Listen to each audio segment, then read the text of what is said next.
Good morning class 11।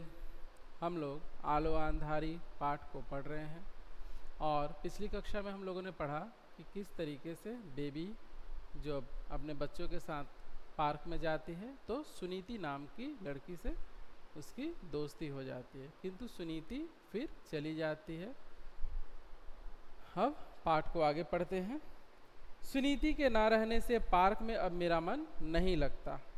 मैंने वहाँ जाना छोड़ दिया। जितना समय मैं वहाँ बिताती थी उतना अब मैं लिखने पढ़ने में बिताने लगी।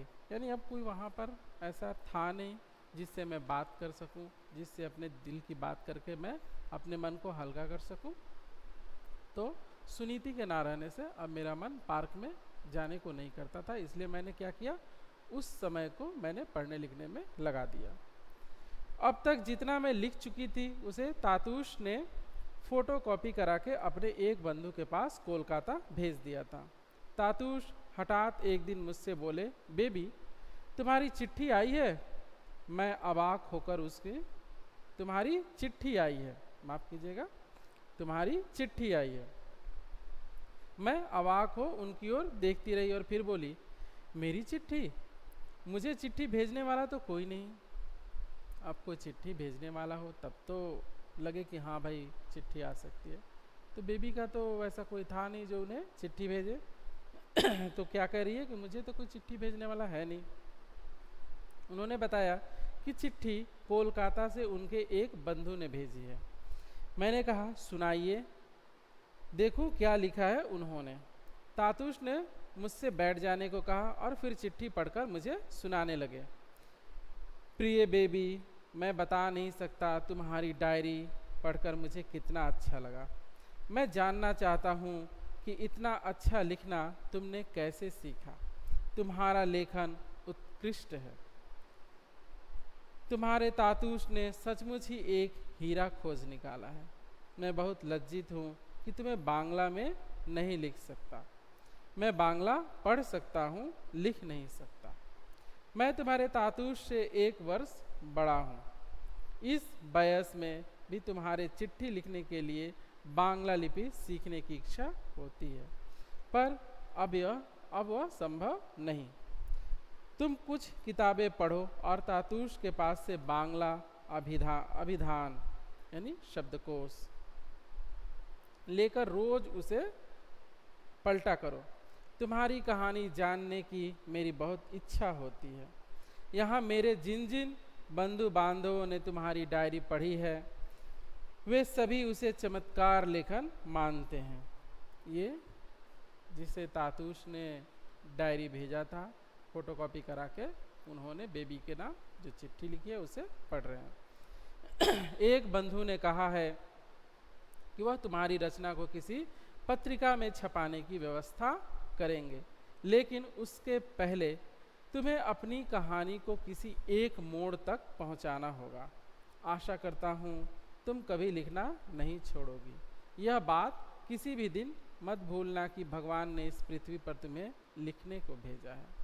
आशीर्वाद के साथ यहीं समाप्त करता हूँ। चिट्ठी सुनकर मैं अवाक रह गई। जब बेबी ने यह चिट्ठी सुनी तब वह आश्चर्यचकित रह गई, अवाक रह गई। मैंने ऐसा क्या लिखा है जो उन लोगों को इतना अच्छा लगा। उसमें अच्छा लगने की कोई तो बड़ी बात नहीं, ऐसी कोई बात नहीं जो उन्हें अच्छा लगे। क्या लिख दिया मैंने, ये बेबी सोच रही है। फिर मेरी लिखावट भी खराब है और लिखने में भूले इतनी कि उसका कोई ठिकाना नहीं। यानी इतनी वर्तनी कि मैं अशुद्धियाँ करती हूँ, इतनी स्पेलिंग भूल करती हूँ कि कोई ठिकाना नहीं है। फिर भी उन्हें अच्छा लगा तो क्यों, यह प्रश्न उनके बेबी के मन में आ रहा है। मेरी कुछ समझ में नहीं आया। मैंने तातूश से पूछा कि मैंने जो लिखा है वह उन्हें इतना अच्छा क्यों लगा। तो तातूश बोले, वह तुम नहीं समझोगी।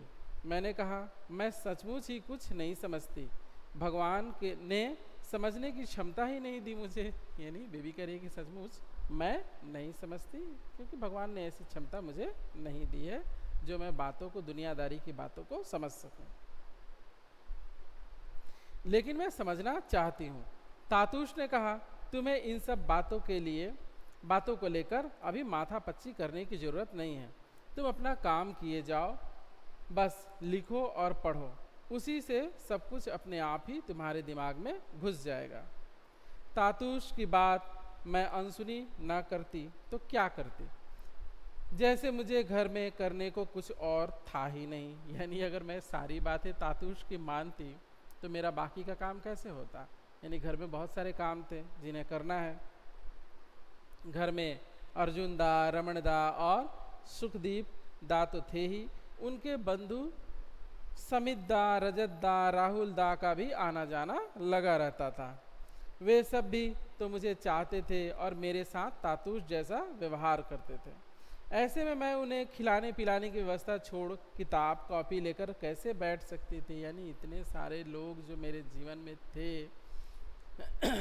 उनकी जो सेवा टहल मुझे करनी है, जो उनका जो काम करना है, अगर उन्हें खिलाऊंगी पिलाऊंगी नहीं समय से तो फिर मेरा वो काम कैसे चलेगा। उसी काम के लिए तो रखी गई हूँ ना, उस घर में बेबी उस घर के लोगों की देखरेख के लिए तो थी। तो ये कैसे छोड़ सकती हूँ, बस किताब कॉपी लेकर बैठ जाऊँ, ये नहीं हो सकता।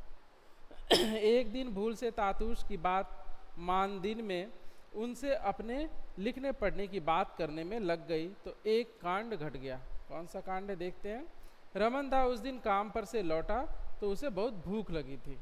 जल्दी जल्दी हाथ मुंह धोकर वह खाने बैठ गया। खाने की प्लेट में कोई गंदगी न पड़ जाए या मक्खी वक्खी ना बैठ जाए, इसलिए मैंने उसे उल्टा कर रख दिया था।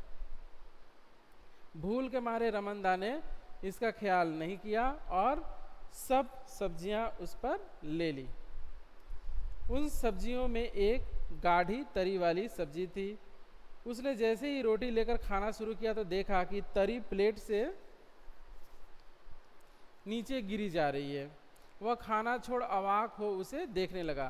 कुछ क्षण बाद उसकी समझ में आया कि वह उल्टी प्लेट में खाना खा रहा है। यानी उसे इतनी भूख लगी थी, उसने ध्यान दिया नहीं कि प्लेट उलट कर रखी गई है, उसने सीधी भी नहीं की, उल्टी प्लेट में ही सब्जियां ले ली। वह वहीं बैठा ना जाने क्या क्या सोच समझकर खूब हंसने लगा।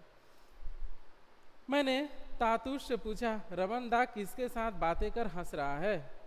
तातूश बोले, और कौन है वहाँ, और कोई है वहाँ। मैंने कहा, और तो कोई नहीं उस कमरे में। और इतना कहकर मैं वहाँ चली गई और देखा कि रमन दा हंसे ही जा रहा है। मैंने उससे पूछा, क्या हुआ रमन दा। वह कुछ न कह सका, बस हंसता रहा। मैंने फिर पूछा, क्या हुआ बताओ तो सही। वह हंसते हंसते बोला, बेबी देखो मैं कैसे खाना खा रहा हूँ। मैंने देखा कि हंसी के मारे मेरा बुरा हाल हो गया। यानी जब बेबी ने भी वो हरकत देखी, वो घटना देखी, तो उसे भी बहुत हंसी आने लगी और उसका बुरा हाल हो गया, यानी बहुत ज़्यादा हंसने लगी। हंसते हंसते ही आकर मैंने तातूश को बताया कि जोर की भूख लगी होने से रमन दा ने बिना अपनी प्लेट की ओर देखे उल्टी प्लेट में ही खाना ले लिया। वह भी सुनकर हंसने लगे। वह हम लोगों की तरह नहीं हंसते थे, यानी तातूश हम लोगों की तरह नहीं हंसते थे। उनकी हंसी उनकी अपनी तरह की थी। धीरे धीरे उन लोगों का हंसना बंद हो गया, लेकिन मेरी हंसी थम नहीं रही थी। यह देख तातूश बोले, बेबी तुम क्या हंसती ही जाओगी, खाली हंसने से सब हो जाएगा। मेरे बंधु की चिट्ठी कितने दिनों से आकर पड़ी हुई है, उसका जवाब तुम्हें नहीं देना है क्या। मैंने कहा, चिट्ठी, वह चिट्ठी विट्ठी लिखना मुझे नहीं होगा, यानी मैं चिट्ठी विट्ठी नहीं लिख सकती। तातूश बोले, क्यों नहीं होगा, तुमसे जैसे बने वैसे ही लिखो, लिखते लिखते ही सब ठीक हो जाएगा, नहीं जैसे आता वैसे लिखो। तो तातूश ने उन्हें बेबी को चिट्ठी का जवाब देने के लिए कहा। अगली कक्षा में हम लोग जब मिलेंगे तो पाठ को आगे बढ़ाएंगे। तो मिलते हैं अगली कक्षा में और पढ़ते हैं आलो आंधारी।